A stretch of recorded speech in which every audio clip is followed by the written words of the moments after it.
Halo guys, ketemu lagi dengan saya Deden Miftahul Hidayat di channel DMH Medical. Nah, di video kali ini seperti biasanya seperti saya akan membahas mengenai soal si Penmaru prediksi tahun 2022 bagian yang ketiga ya guys. Namun sebelum kita melanjutkan video ini, saya ada informasi penting banget nih buat kalian yang mau masuk Poltekkes di tahun 2022. Hai, buat kalian para pejuang masuk Poltekkes tahun 2022, sekarang sudah ada buku soal si Penmaru atau si Mama tahun 2022, yang dimana jika kalian membeli buku ini, kalian udah hemat hingga jutaan rupiah. Karena dengan membeli satu buku aja, kalian udah mendapatkan bonus. Bayangkan nih, bonusnya ini udah gak masuk akal nih. Yang pertama, gratis kursus online 1 tahun, 2 kali tryout si Penmaru, video materi pembelajaran, bebas konsultasi dengan mentor yang berpengalaman, kemudian mendapatkan tote bag kekinian ya guys, dan juga mendapatkan soal-soal tambahan. Gimana, gila bener kan bonusnya? Buruan nih buat kalian, karena ini penawarannya sangat super terbatas, yaitu diskon 35% dan gratis ongkir untuk seluruh wilayah di Indonesia. Kalian juga bisa memesannya melalui Shopee dan Bukalapak. Linknya ada di deskripsi. Buruan, stoknya sangat terbatas. Wah, keren banget nih. Buruan order bukunya guys. Manfaatkan dari sekarang waktu kalian guys. Karena waktu itu tidak bisa diulang. Dan waktu itu lebih berharga. So, dengan kalian membeli bukunya, kalian udah memanfaatkan waktu kalian untuk persiapan menuju Poltekkes impian kalian. Jika waktu tidak kalian manfaatkan, maka waktu itu yang akan menebas kalian. Oke, langsung saja pada intinya langsung. Jadi di sini kita akan membahas soal si Penmaru tahun 2022. Yang pertama, dari part-part sebelumnya saya udah membahas dari soal matematika, fisika, kemudian bahasa Indonesia, dan biologi. Nah, sekarang saya akan lanjut membahas soal kimia ya guys. Kita keluarkan terlebih dahulu soalnya. Nah, ini adalah soalnya. Oke, kita baca terlebih dahulu. Konfigurasi elektron ion X pangkat plus 2 yang memiliki bilangan massa 32 dan 11 neutron adalah A. 1S pangkat 2, 2S pangkat 2, 2P pangkat 6, 3S pangkat 2, 3P pangkat 6, 4S pangkat 1. Dan bisa kalian baca sampai poin yang E-nya. Itu pilihannya yang mana. Oke, kita bahas ya guys. Oke, sebelum kita bahas terlebih dahulu soalnya, seperti biasa saya akan membahas terlebih dahulu pembahasan teorinya. Kenapa? Karena pembahasan teori ini adalah salah satu modal utama, modal dasar buat kalian supaya bisa mengerjakan soalnya gitu. Karena kalau kalian tidak tahu dasar teorinya, kalian akan bingung mengerjakannya, apalagi soalnya yang tipe HOTS yang menggunakan berbagai macam materi yang disatukan menjadi satu soal. Nah, kalau kalian membeli bukunya, kalian tenang aja karena kalian udah mendapatkan kursus online yang udah disediakan materi pembelajaran yang bisa kalian pelajari. Tinggal kalian rajin-rajinnya mempelajarinya gitu. Oke, kita bahas pembahasan teori dari soal tersebut. Nah, di sini tadi dijelaskan atau ditanyakan dari soalnya mengenai konfigurasi elektron, guys. Nah, di sini konfigurasi elektron ini adalah susunan elektron berdasarkan kulit atau susunan orbital dari suatu atom. Kemudian yang perlu kalian ketahui ya di sini penting banget gitu untuk menentukan konfigurasi sebuah atom atau konfigurasi elektron dari sebuah atom. Kalian harus tahu bahwa atom itu adalah unit terkecil gitu ya yang ada di dunia ini. Dan si atom ini mempunyai 4 subkulit, di mana 4 subkulit ini dinamai atau dinamakan gitu ya, S, P, D, dan F, serta angka yang menandakan kulitnya. Misalnya nih, 1S 2P, 3D, dan 4F. Nah, seperti ini. 1S, 2S, 2P, 3D, 4S. Jadi kalau misalnya 1S berarti berada di kulit ke-1, 2S berarti ada di kulit ke-2, dan 2P berada ada di kulit ke-2 juga, dan 3D berada di kulit yang ketiga. Sampai sini kalian udah paham? Kalau belum paham, ulangi lagi videonya dan pahami. Nah, elektron yang mengisi subkulit ini gitu ya, ditulis dalam bentuk pangkat. Ingat, elektron yang mengisi setiap subkulit itu ditulis dalam bentuk pangkat. Subkulit S maksimal ini terisi 2 elektron. Ingat, si elektron S ini maksimal terisi 2 elektron. Jadi nanti 1S pangkat 2. Dan untuk subkulit P maksimal terisi 6 elektron, berarti 2P6.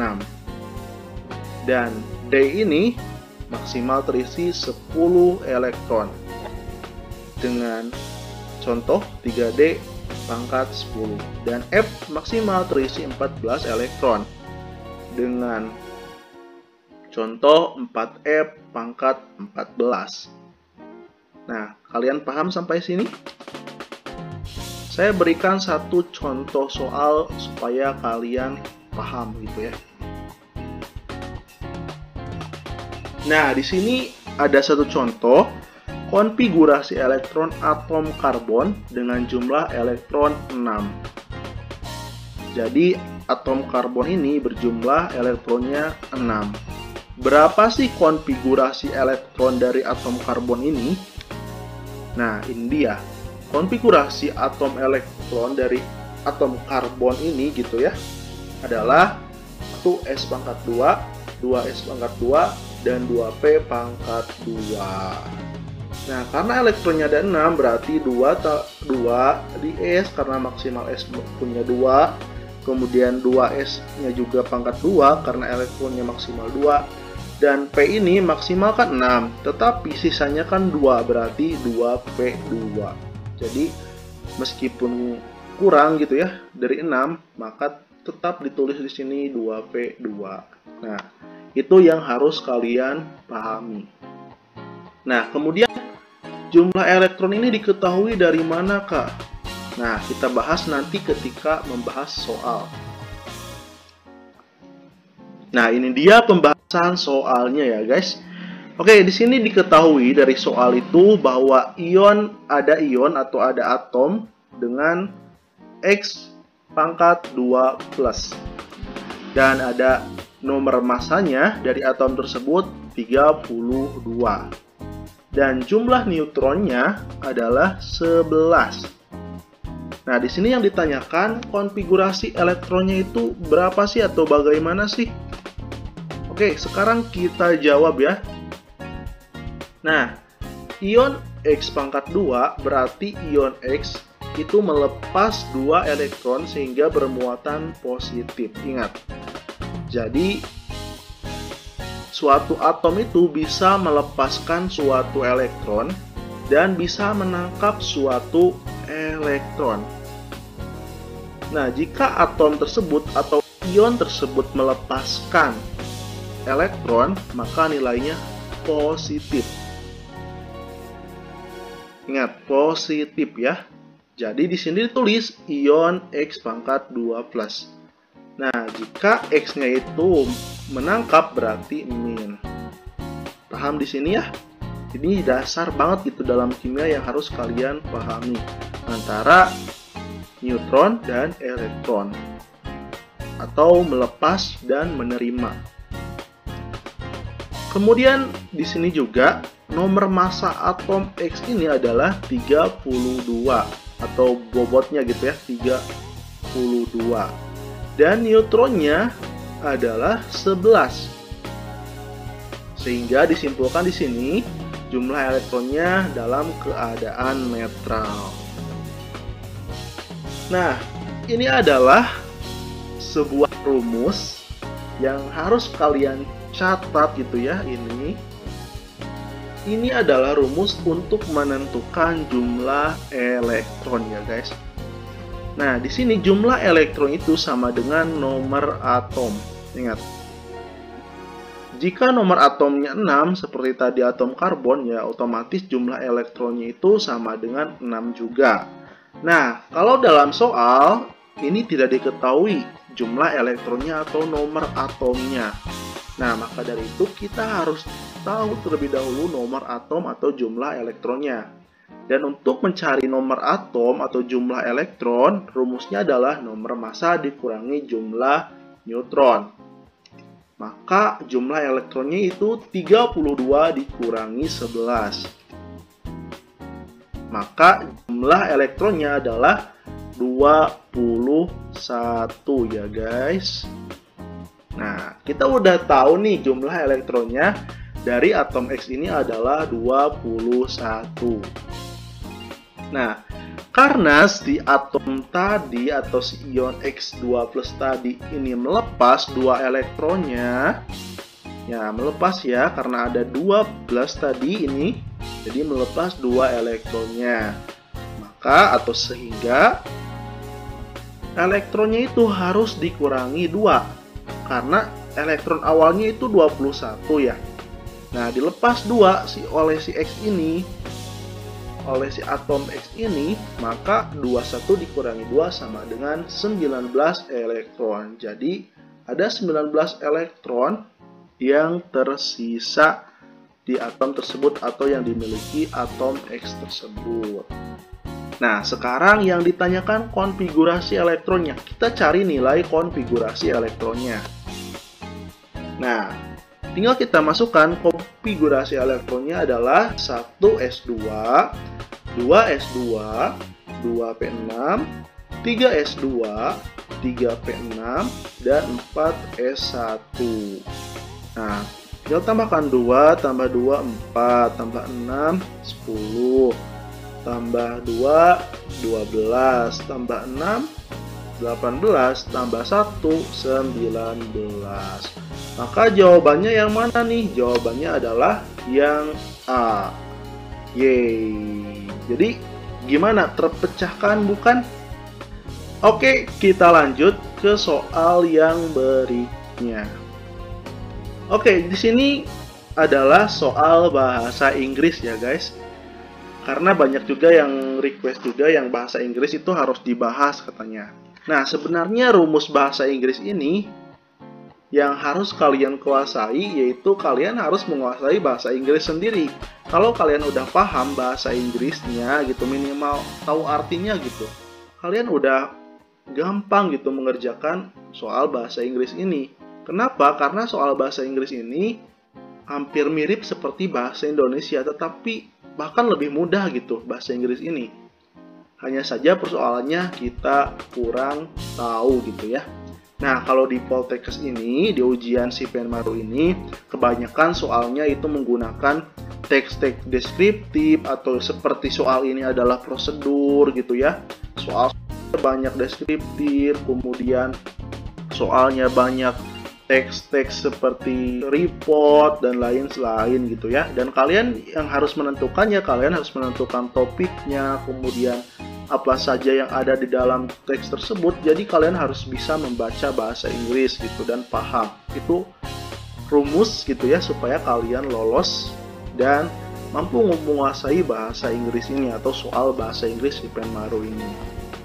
Nah, di sini ada salah satu soal yang ingin kakak bahas, yaitu mengenai teks prosedur. Nah, jadi di sini ada beberapa kalimat yang harus kalian sambungkan, mana nih yang benar gitu. Ini ada pilihannya. Jujur saja di sini kakak sangat kurang sekali gitu ya dalam bahasa Inggris. Tapi kakak cukup paham gitu. Dan untuk membacanya kakak masih banyak yang salah gitu. Jadi mungkin kakak akan langsung ke pembahasan ya. Kalian bisa baca di sini. Di sini ada kalimat ke-1, kalimat kedua, kalimat ketiga, dan kalimat keempat, dan kalimat kelima. Jadi intinya di sini kalian harus menentukan gitu ya mana kalimat yang berhubungan yang benar gitu atau yang cocok. Oke, kita langsung ke pembahasan. Nah, di sini jawabannya udah muncul, yaitu A ya. Nah, di sini kita bahas kenapa jawabannya yang A. Nah, langsung kita munculkan. Jawaban yang paling tepat adalah yang A, 1, 3, 5, 4, dan 2. Kenapa? Karena urutan pertama ini ya, urutan pertama yang ke-1 ini memiliki arti Anies Rashid Baswedan lahir pada 7 Mei 1969. Kalimat ini cocok sebagai pembuka paragraf. Lalu kita ketahui bahwa beliau seorang politisi, aktivis, dan akademisi. Maka urutan yang ketiga merupakan urutan berikutnya. Setelah itu, seperti yang kita ketahui, bahwa saat ini beliau menduduki kursi nomor 1 di DKI Jakarta. Nah, maka urutan berikutnya yang tepat adalah nomor 5. Kemudian sebelum menjadi gubernur, beliau merupakan Menteri Pendidikan. Dan sebelum menjadi Menteri Pendidikan, beliau merupakan rektor salah satu universitas swasta di Indonesia. Jadi urutan terakhir adalah 4 dan 2. Wah, gitu. Jadi intinya kalian harus paham gitu artinya. Kalau kalian udah paham artinya, apalagi teks-teks yang panjang banget gitu ya. Satu teks itu bisa hampir 5-10 soal gitu. Kalian harus paham dan mengerti gitu. Itu intinya dari soal bahasa Inggris. Nah, mungkin itu saja video kali ini. Kita lanjut di bagian yang keempat.